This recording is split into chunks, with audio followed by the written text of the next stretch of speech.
Hello बच्चों, आज हम लोग पढ़ेंगे Rolle's theorem and Lagrange's mean value theorem. तो सबसे पहले जानते हैं what is Rolle's theorem. Rolle's theorem क्या होती है? ठीक है बच्चों।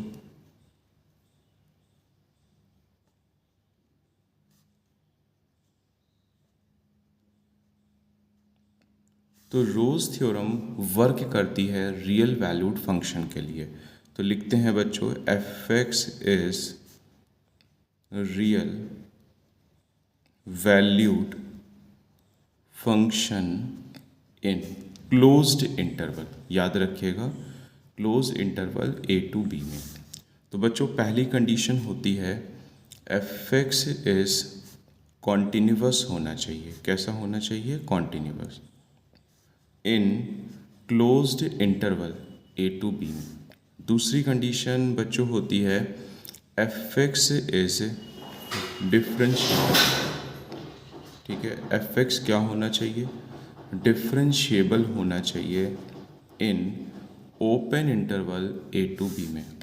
तीसरी कंडीशन होती है f a is equal to क्या होना चाहिए? F b. अब ये सब क्या बातें हम आपको डिफरेंट डिफरेंट केसेस लेके समझाते हैं। केस वन, ठीक है। अब बच्चों हमने केस वन पे लिया है एक छोटा सा ग्राफ, ध्यान दीजिएगा।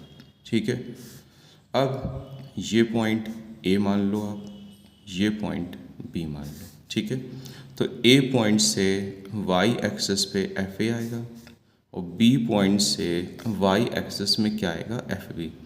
अब दोनों की वाई एक्सिस में लेंथ सेम है, तो यहाँ से एफ ए बराबर क्या मिला? F b. अब ये ग्राफ कॉन्टिन्यूस भी है, तो चलो भाई ये भी कंडीशन पूरी होती है। ठीक है, ये ग्राफ कॉन्टिन्यूस है, लेकिन यहाँ पे मल्टीपल टेंजेंट ड्रॉ हो सकती है, इसलिए यह ग्राफ डिफरेंशिएबल नहीं है। अब समझो बात को बच्चों, यहाँ पे तीनों कंडीशन फुलफिल नहीं हुई। पहली कंडीशन है कॉन्टिन्यूस होना चाहिए, दूसरी है डिफरेंशिएबल होना चाहिए, तीसरी है एफ ए बराबर एफ बी। बट एक केस फेल हो गया, तो यहाँ पे रोल्स थ्योरम नहीं लग पाएगी। ठीक है, तो Rolle's theorem is not applicable. Case two पे चलते हैं प्यारे बच्चों। केस टू में हमने यहाँ पर केस लिया है, एक ऐसा ग्राफ लिया। ठीक है बच्चों, इसको ए मान लिया, इसको बी मान लिया। ओके, तो ए से वाई एक्सिस पे एफ ए आएगा, बी से वाई एक्सिस पे एफ बी आएगा।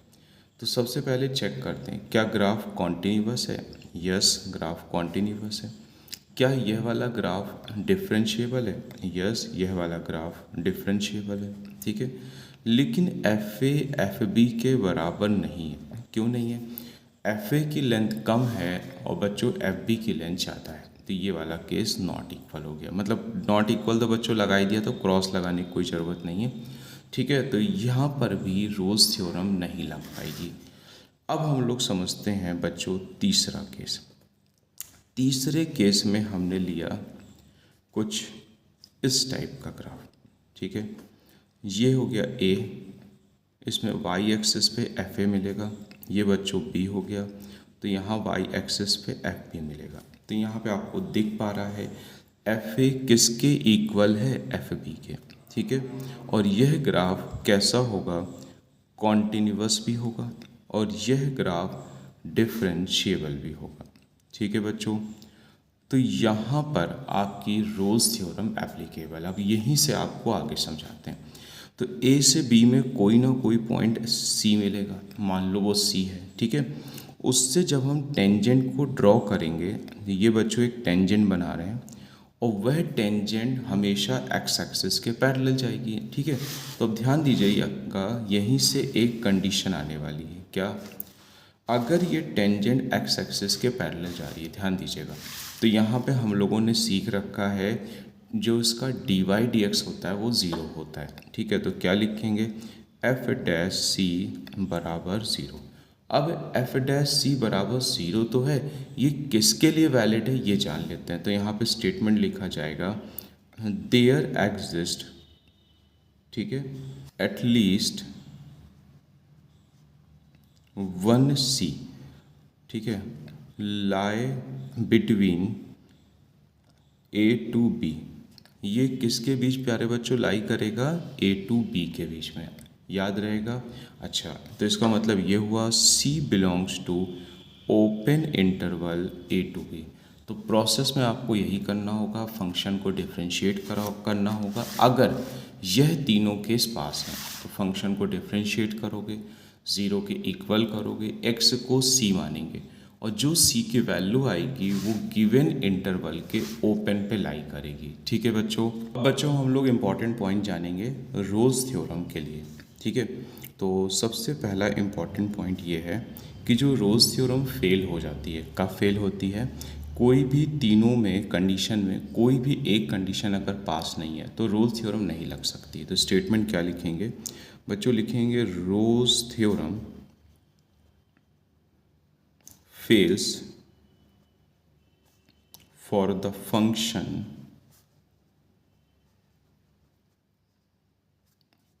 which does not satisfy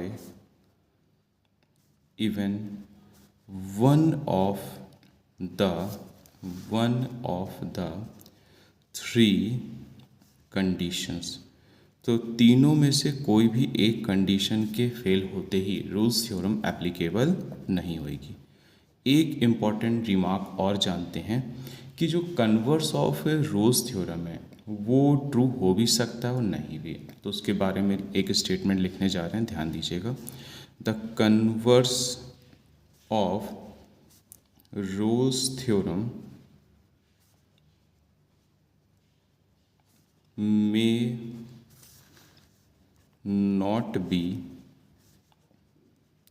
true for f dash x may be 0 at a point in open interval a to b without satisfying all the three conditions। अब इसका मतलब अभी समझाते हैं बच्चों ऑफ रोल्स थ्योरम।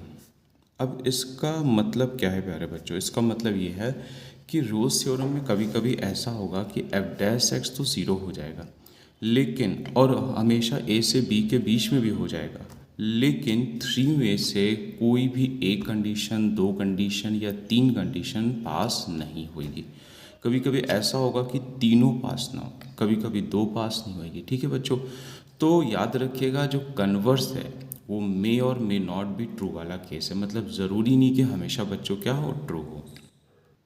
अब बच्चों हम लोग समझेंगे नेक्स्ट थ्योरम। इसका नाम क्या होता है? Lagrange's mean value theorem. Lagrange's mean value theorem.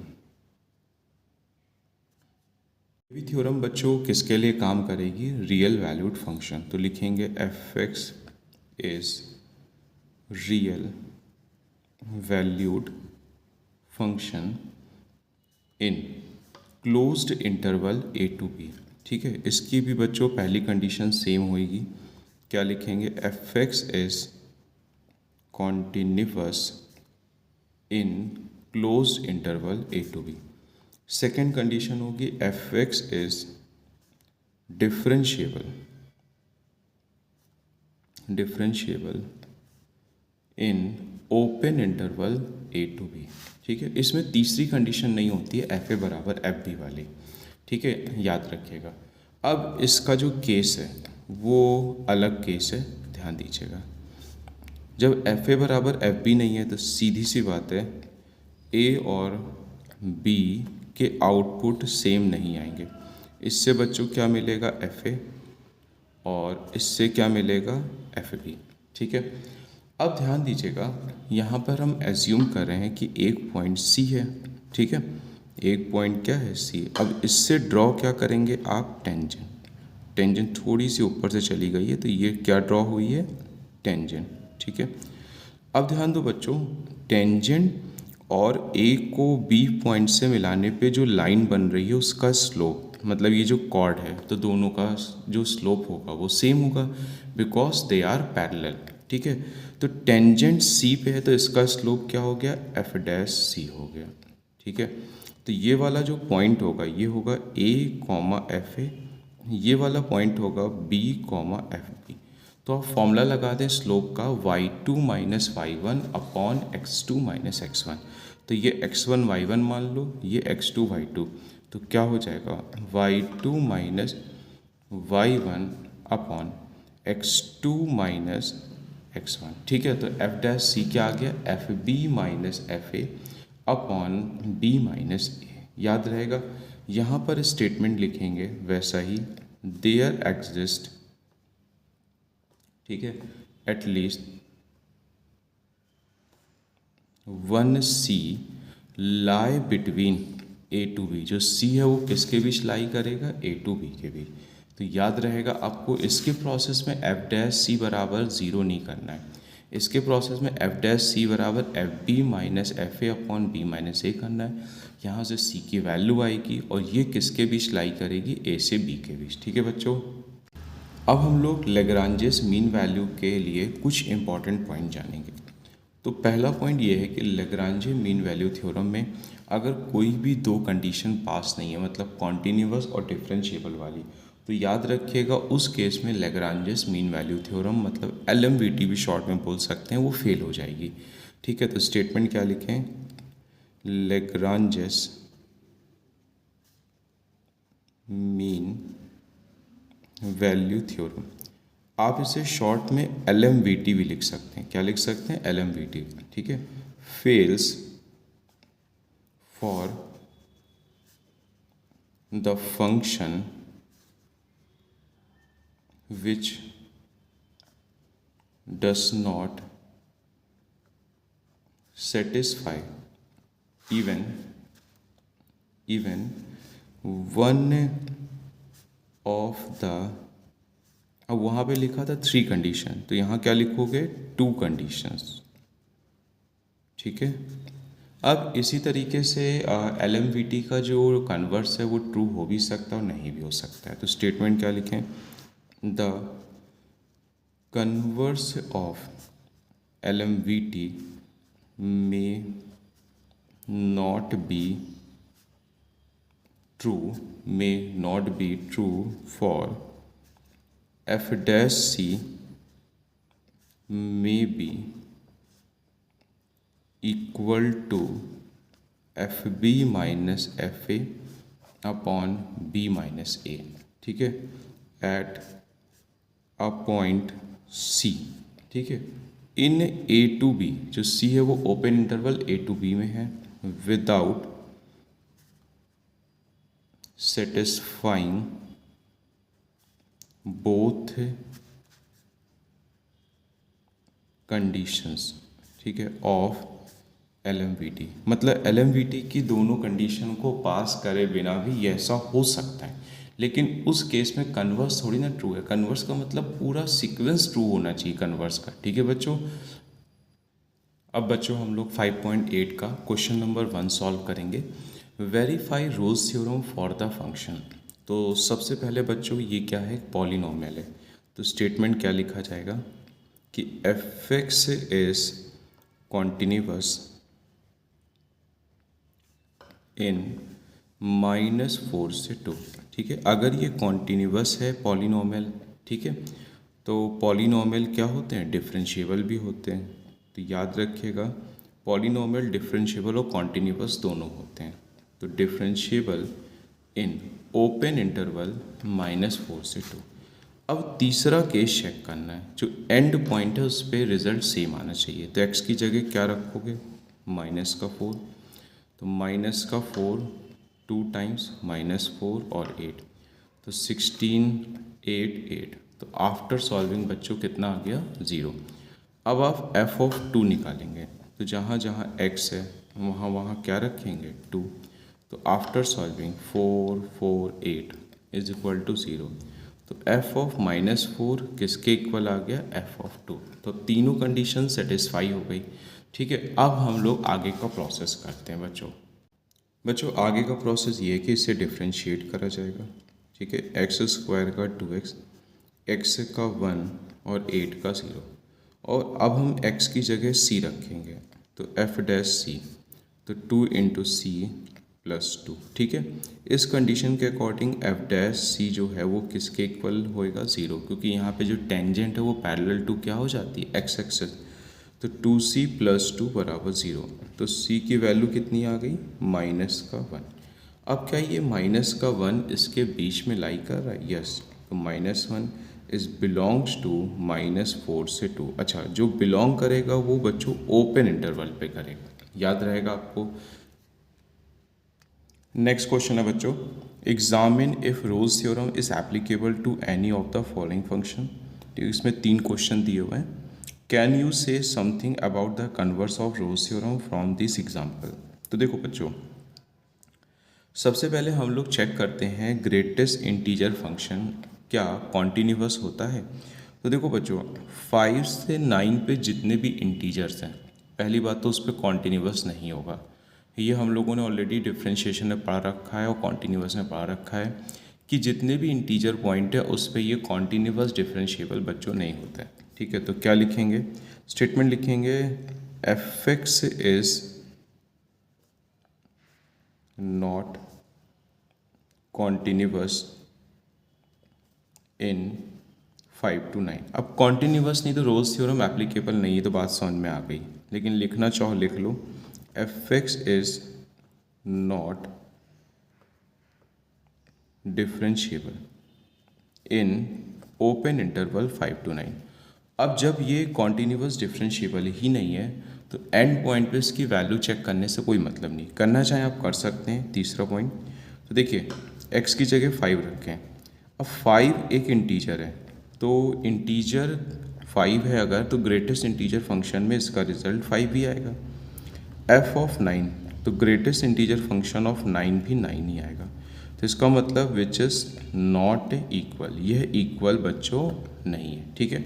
तो इसका मतलब यहाँ पे रोज थ्योरम एप्लीकेबल नहीं है। तो क्या लिख दें, शॉर्ट में लिख देते हैं, R T is not applicable, ठीक है। तो Rolle's theorem is not applicable, ठीक है बच्चों। जो उसने पूछा है कि इसका कन्वर्स ट्रू होगा कि नहीं, तो बच्चों ओपन इंटरवल 5 से 9 में अगर हम सारे इंटीजर पॉइंट को छोड़ दें तो एफ डैश एक्स फिलहाल 0 दे रहा है, लेकिन एफ डैश एक्स 0 होने से मतलब थोड़ी ना है भाई इसका सारा कन्वर्स ट्रू थोड़ी ना है, ना इस कॉन्टीन्यूअस है, ना ये डिफरेंशिएबल है, ना ये एंड पॉइंट पे सेम वैल्यू दे रहा है।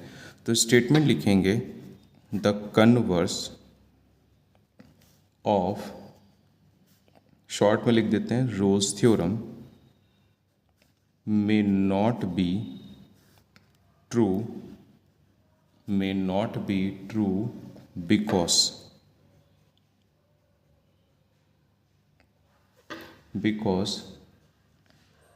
there are points in 5 to 9, 5 से 9 में open interval, that means all.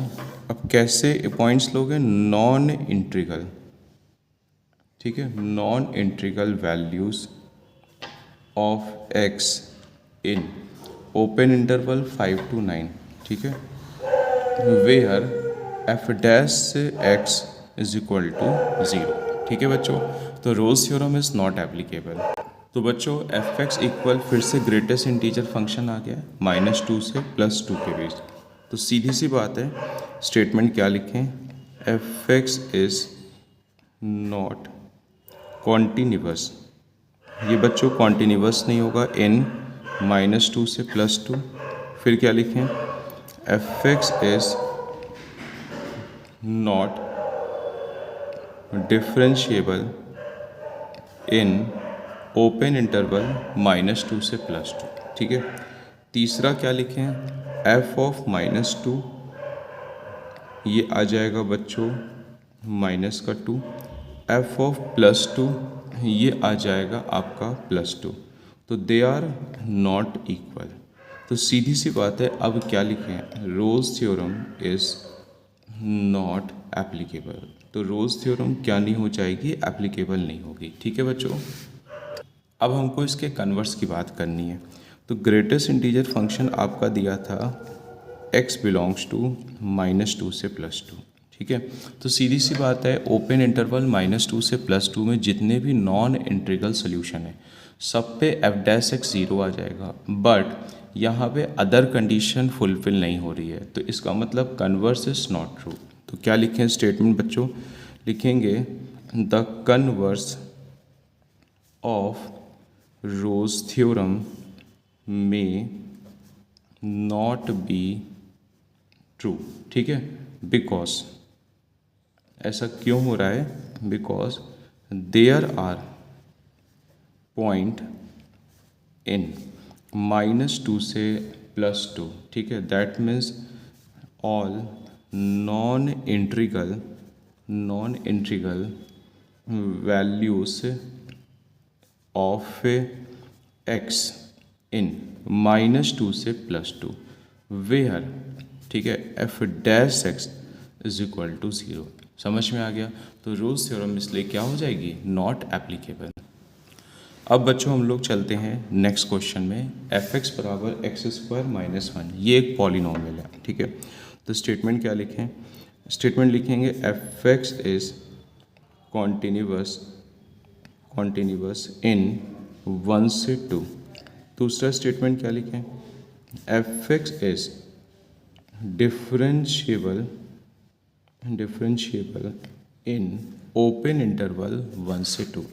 But तीसरा स्टेटमेंट आज पास नहीं है, क्यों, जब हम x की जगह 1 रखेंगे बच्चों तो 0 आ रहा है, लेकिन जब हम 2 रखेंगे तो आफ्टर सॉल्विंग 3 आ रहा है, तो विच इज़ नॉट इक्वल, यह इक्वल नहीं है। अब ये इक्वल नहीं है तो f' निकाले तो कैसे निकाले, तो इसका मतलब क्या लिखें, रोज थ्योरम इज नॉट एप्लीकेबल, ये एप्लीकेबल नहीं है, ठीक है बच्चों।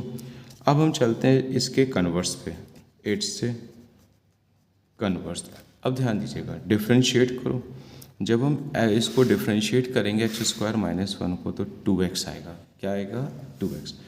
अब ध्यान दीजिए, जब हम इसको 0 के इक्वल करेंगे f' को तो x की वैल्यू 0 आएगी, इसका मतलब x का मतलब आप c समझ सकते हो, ठीक है। अब c के अकॉर्डिंग क्या होता है कि जो c है वो हमेशा लाई करना चाहिए 1 से 2 में, लेकिन 1 से 2 में ऐसा कोई पॉइंट ही नहीं है, तो इसका मतलब है आज f' भी यहाँ पे 0 नहीं हो पाया। तो क्या लिख दें, स्टेटमेंट इज नॉन 0, ये इसमें लाई नहीं करेगा प्यारे बच्चों। भाई जो c है, समझो बात को, जो c है वो 0 है और 0 इसमें लाई नहीं कर रहा है, तो इसका मतलब ये f' 0 हो ही नहीं पाएगा।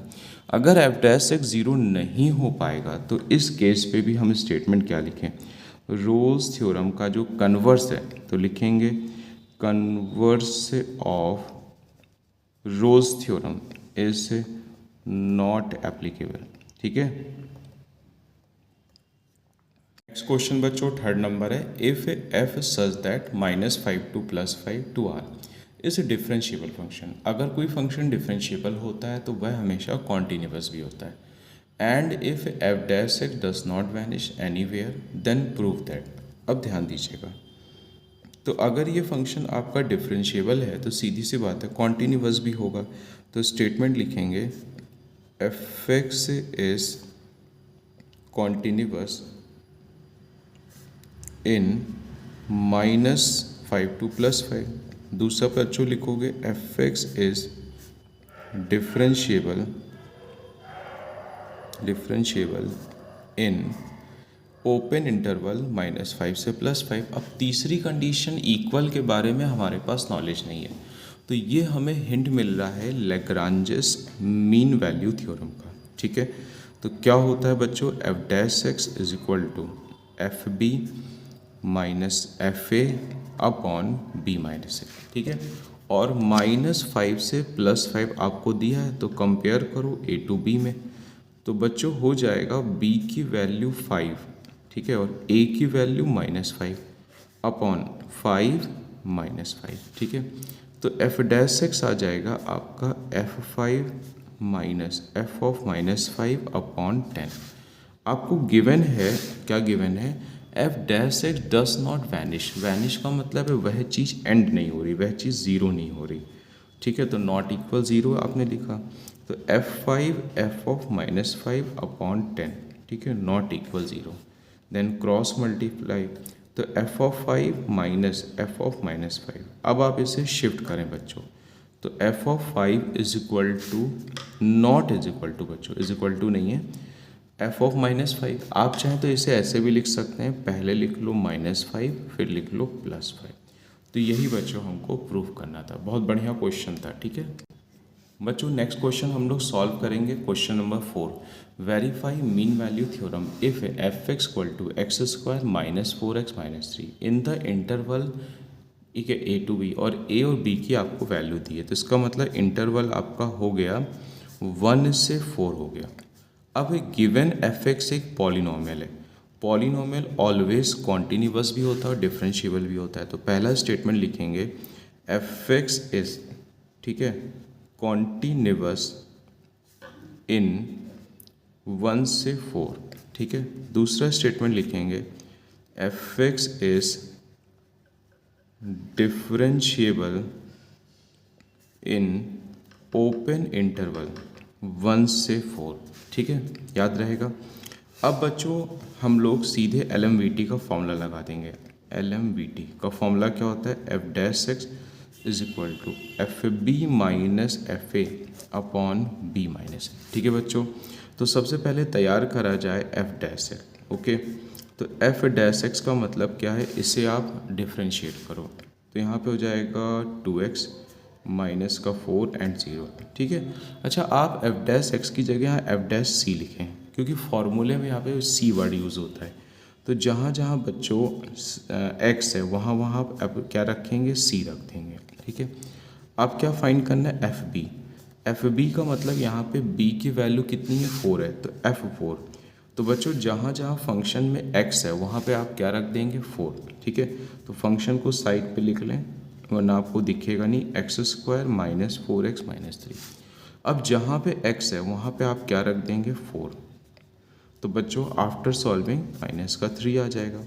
एफ ऑफ ए, यहाँ पे a का मतलब है 1 से, तो जहाँ पर x है वहाँ पे बच्चों आप क्या रख देंगे, 1 रख देंगे, तो आ जाएगा माइनस का 6, ठीक है। अब फॉर्मूला क्या होता है, एफ डैश सी बराबर F B minus F A and B minus A, ठीक है। एफ डैश सी आपका है 2c माइनस 4, एफ बी है आपका -3 ऑफ -6 अपॉन, अब बच्चों b माइनस ए चाहिए। b माइनस ए का मतलब है 4 में किसको माइनस कर दोगे, 1 को, ठीक है।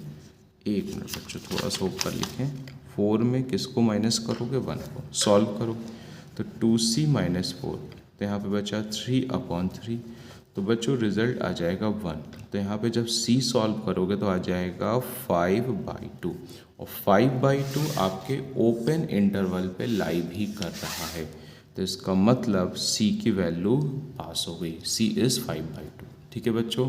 क्वेश्चन नंबर 5 बच्चों, वेरीफाई मीन वैल्यू थ्योरम, ठीक है। तो आपके पास जो गिवन फंक्शन है वह क्या है, एक पॉलिनोमियल है 5x स्क्वायर माइनस का 3x इन द इंटरवल, कौन सा इंटरवल है, a टू b, और a की वैल्यू आपकी दी हुई है 1 एंड b की 3। तो पहला तो स्टेटमेंट यही लिखोगे, एफ एक्स इज कॉन्टिन्यूअस इन, ठीक है, 1 से 3। दूसरा स्टेटमेंट लिखोगे F x is differentiable in open interval 1 से 3। तीसरे स्टेटमेंट की यहाँ ज़रूरत नहीं होती है, तो LMVT का फॉर्मूला क्या है, एफ डैश सी बराबर F B minus F A and B minus A. तो चलो एक काम करते हैं, a और b की वैल्यू रख देते हैं, a 1 है और b 3 है, तो f3 minus f1 upon 3 minus 1, ठीक है। अब हम फंक्शन को डिफ्रेंशिएट करेंगे, तो बच्चों फंक्शन क्या है, x³ minus 5x square minus 3x। अब इसे डिफ्रेंशिएट करो, तो जब हम इसे डिफ्रेंशिएट करेंगे तो 3x स्क्वायर माइनस का 10x माइनस का 3, ठीक है। तो जहाँ जहाँ x है वहाँ वहाँ क्या लिख देंगे, c लिख देंगे, ठीक है। अब बच्चों हम लोग सबसे पहले F3 निकालेंगे। तो F3 के लिए जहाँ जहाँ x है वहाँ वहाँ क्या रखोगे 3, 27, 5 इंटू 9 एंड 3 इंटू 3, ठीक है। 27, 45 माइनस का 9, तो ये हो जाएगा आपका 54। तो रिज़ल्ट कितना आ गया माइनस का 27, ठीक है।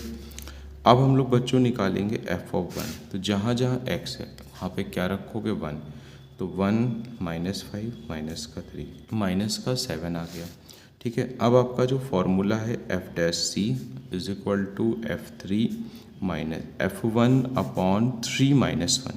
तो f' आपका आया है 3c² माइनस 10c माइनस 3, ठीक है बच्चों। दूसरी बात है f3 की वैल्यू आई है माइनस का 27 और f1 की वैल्यू आई है माइनस का 7, ठीक है। तो 3c² माइनस 10c माइनस 3। अब इसे सॉल्व करो, -20 आधा करेंगे 10, तो 3c² 10c प्लस में 7 आ जाएगा, ठीक है बच्चों।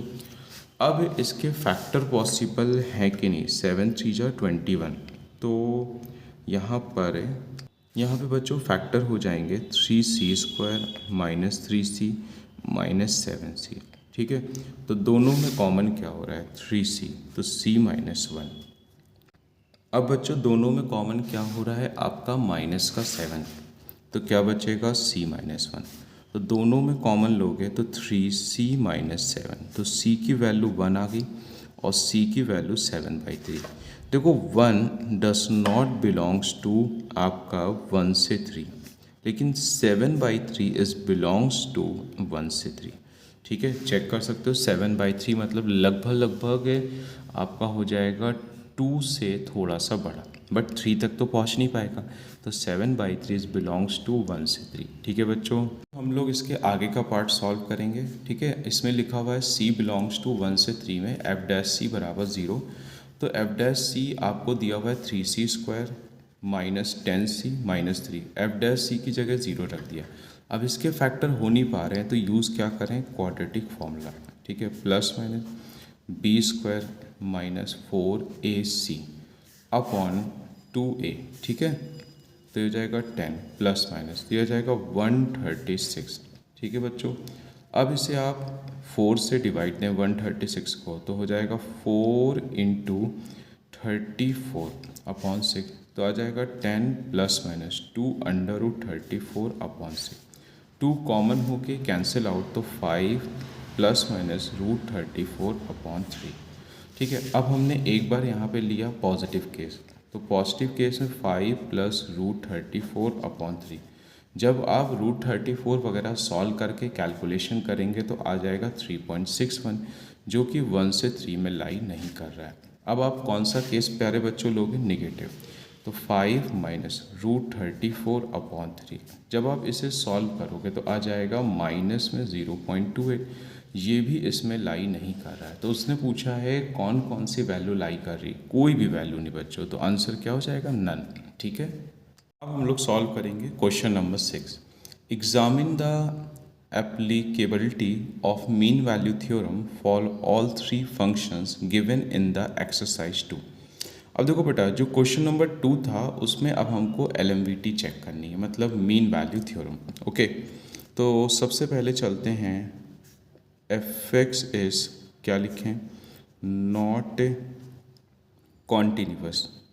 ये बच्चों कॉन्टीन्यूअस नहीं होता है, ठीक है। 5 से 9 में जितने भी इंटीजर उसमें तो फेल ही हो गया, तो इसका मतलब आफ्टर वाला फेल ही माना जाएगा, ठीक है।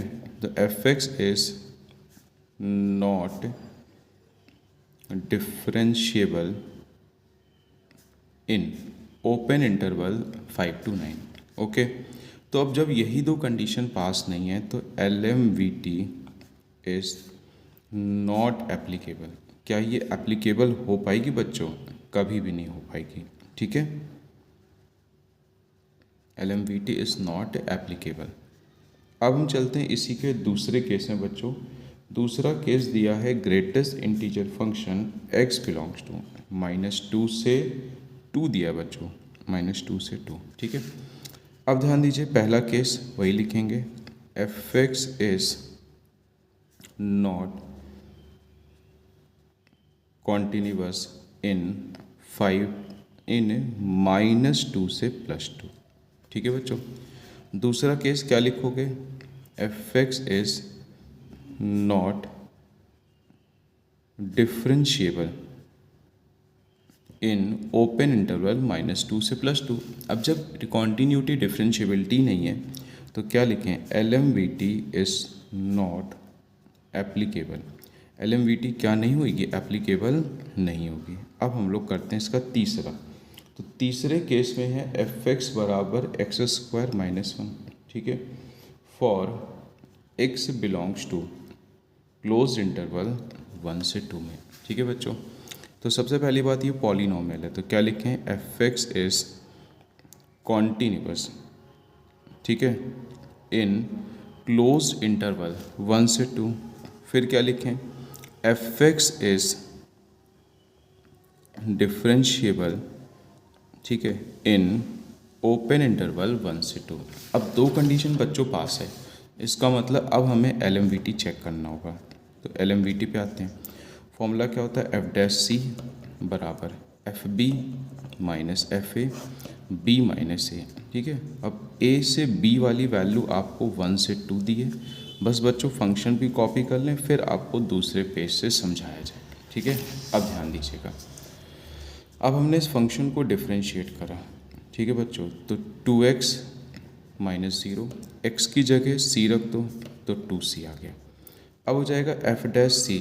अब प्यारे बच्चों ध्यान दीजिएगा, a की जगह 1 है और b की जगह 2 है, तो b की जगह 2 रखा और a की जगह 1 रखा अपॉन 2 माइनस 1। ठीक है, तो हो जाएगा 2c। अब f2 निकालना और f1 निकालना है, तो चलो साइड पे निकालते हैं। f2 आ जाएगा 2² माइनस 1 मतलब 3। f1 आ जाएगा 1² माइनस 1 0। ठीक है बच्चों, तो यहाँ पे आ जाएगा 3 माइनस 0 अपॉन 1। तो c की वैल्यू आ गई 3/2 और 3/2 ओपन इंटरवल 1 से 2 में लाई भी करता है। तो फिलहाल थर्ड केस में रोल्स थ्योरम तो एप्लीकेबल नहीं थी, बट LMVT एप्लीकेबल है। ठीक है बच्चों।